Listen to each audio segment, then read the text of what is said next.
Je vais vous parler de la nuit du 3 mars 2021. La nuit où mon frère est mort.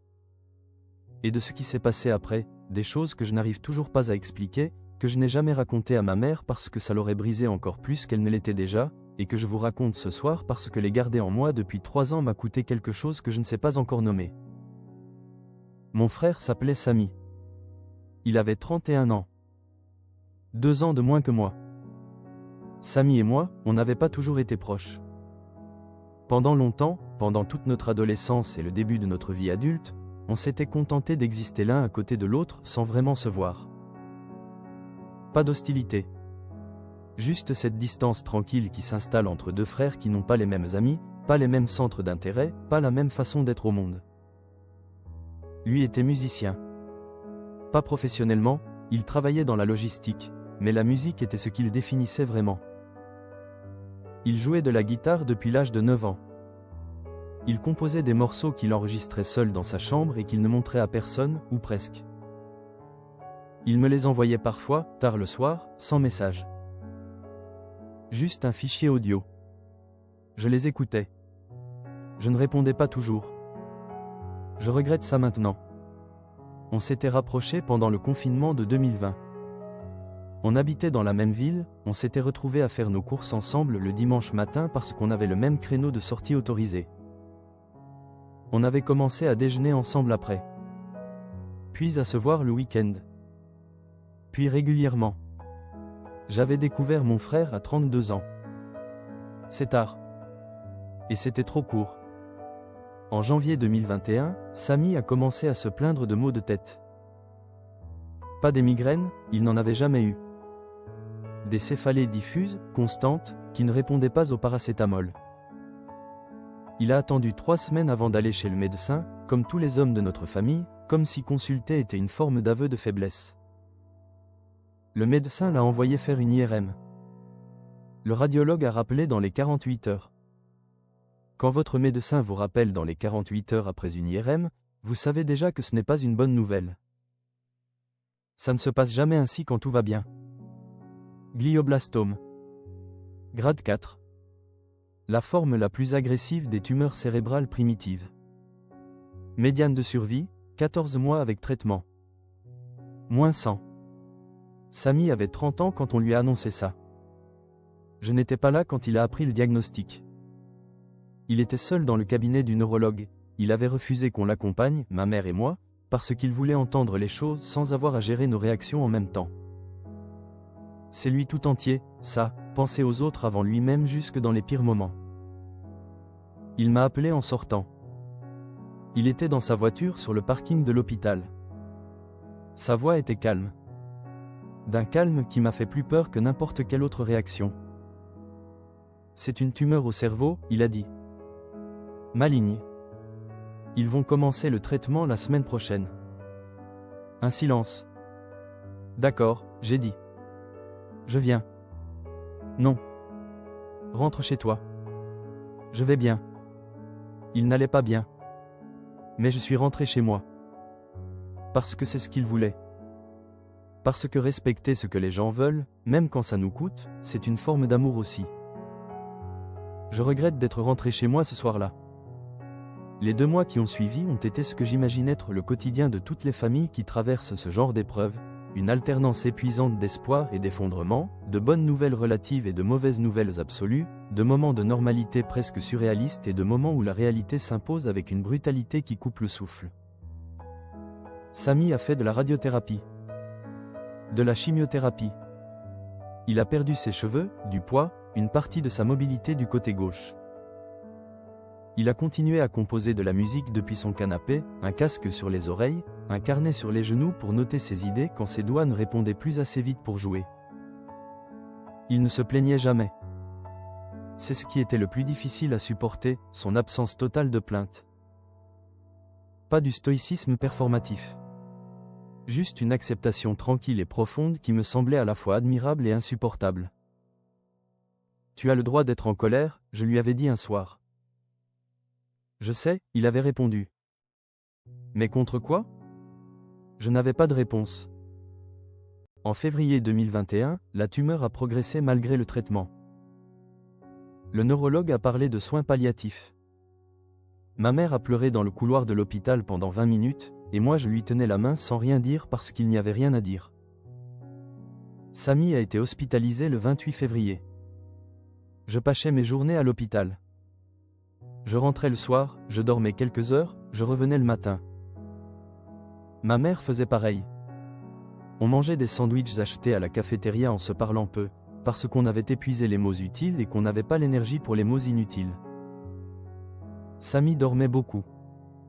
Quand il était réveillé, il était présent, vraiment présent, les yeux clairs, attentifs. Comme si la maladie avait éliminé tout ce qui était superflu et ne laissait que l'essentiel. Le 2 mars au soir, l'infirmière nous a dit doucement que ça pouvait aller vite maintenant. Que si on voulait rester, elle pouvait arranger ça. Ma mère est rentrée à minuit. Samy avait insisté, il ne voulait pas qu'elle passe la nuit dans un fauteuil d'hôpital une de plus. Je suis resté. Il était 2 heures du matin. Samy dormait. Le monitoring affichait ses constantes en chiffres verts dans la pénombre. Dehors, la ville était silencieuse. Je regardais mon frère dormir et je pensais à toutes les conversations qu'on n'avait pas eues, à toutes les fois où j'avais remis à plus tard de le rappeler, de le rejoindre, d'écouter ses morceaux jusqu'au bout et de lui dire ce que j'en pensais vraiment. À 2h47, il a ouvert les yeux. Il m'a regardé avec une netteté qui m'a surpris, pas le regard flou des derniers jours, mais un regard précis, présent, reconnaissant. « Tu es là ?» il a dit. « Je suis là. » Un silence. Il regardait le plafond maintenant. « Tu entends ?» il a demandé. « Quoi ?» La musique. Je n'entendais rien. Le monitoring. La ventilation. Le silence de l'hôpital la nuit. Quelle musique, Samy ? Il a souri. Le même sourire que quand il m'envoyait un fichier audio à minuit sans message. C'est bien, il a dit. C'est vraiment bien. Ce sont ses derniers mots. À 3h12, le monitoring a changé de tonalité. Je suis resté dans la chambre après. Je ne sais pas combien de temps. L'infirmière est venue, douce et professionnelle, elle a fait ce qu'elle avait à faire, elle m'a posé une main sur l'épaule et m'a dit qu'elle était désolée. Je regardais le lit vide, ils avaient déjà retiré les équipements avec une efficacité bienveillante, et je ne ressentais pas encore ce que j'allais ressentir dans les jours et les semaines qui suivraient. Juste une sorte de vide propre et immense, comme une pièce dont on aurait retiré tous les meubles. Je suis allé dans le couloir. J'ai appelé ma mère. Sa voix quand elle a décroché, elle savait déjà, on sait toujours. Je suis revenu dans la chambre pour reprendre les affaires de Samy. Son sac. Ses vêtements. Le carnet qu'il avait apporté. Le carnet était ouvert sur la table de nuit. Je ne l'avais pas vu ouvert avant. Samy l'avait toujours fermé quand je regardais dans sa direction, par habitude, pas par méfiance. Son intimité créative, c'était sacré pour lui. Je l'ai pris. Je l'ai regardé. La dernière page écrite. Une portée musicale dessinée à la main. Des notes. Un morceau qu'il avait noté, les symboles serrés, précis, sa façon habituelle d'écrire la musique. En dessous, une date. Le 3 mars 2021. La nuit de sa mort. La nuit même. Et en dessous de la date, 3 mots. Pour toi. Écoute. Je n'ai pas compris immédiatement. Pas dans la chambre d'hôpital à 4h du matin, pas dans cet état.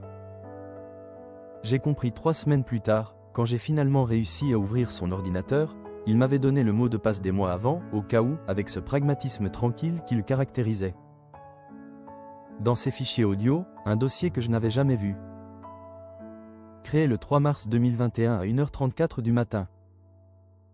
1 heure avant qu'il ouvre les yeux et me parle de musique. Un seul fichier à l'intérieur. Mon prénom comme titre. J'ai mis 2 semaines avant de l'écouter. Et quand je l'ai écouté, seul chez moi, un soir de mars, les écouteurs dans les oreilles, j'ai pleuré comme je n'avais pas pleuré depuis l'enfance. Pas de tristesse seulement. De quelque chose que je n'arrive toujours pas à nommer exactement. Une reconnaissance, peut-être. Une gratitude. Comme recevoir une lettre de quelqu'un qui n'est plus là et réaliser qu'il pensait à vous jusqu'au bout. La musique durait 4 minutes et 17 secondes. C'était le plus beau morceau que j'ai jamais entendu. Je ne peux pas vous le faire écouter. C'est à moi. C'est la dernière chose qu'il m'a donnée et je ne la partagerai pas. Mais je peux vous dire ceci. À 1h34 du matin le 3 mars 2021, Samy était dans sa chambre d'hôpital. Sous perfusion. À peine capable de tenir un stylo les derniers jours. Le personnel soignant confirme qu'il dormait depuis 23 heures. Je ne sais pas comment ce fichier a été créé à cette heure-là. Je ne sais pas comment il a su que c'était la dernière nuit. Je ne sais pas ce qu'il entendait quand il a ouvert les yeux et souri et dit c'est vraiment bien.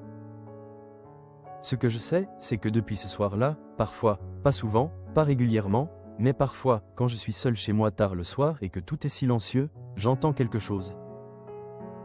Pas la musique. Pas exactement. Juste la certitude, aussi physique et réelle que la chaise sous moi ou l'air dans mes poumons, que quelqu'un pense à moi. Et que tout va bien. Pour Samy. 1989 à 2021. Fin.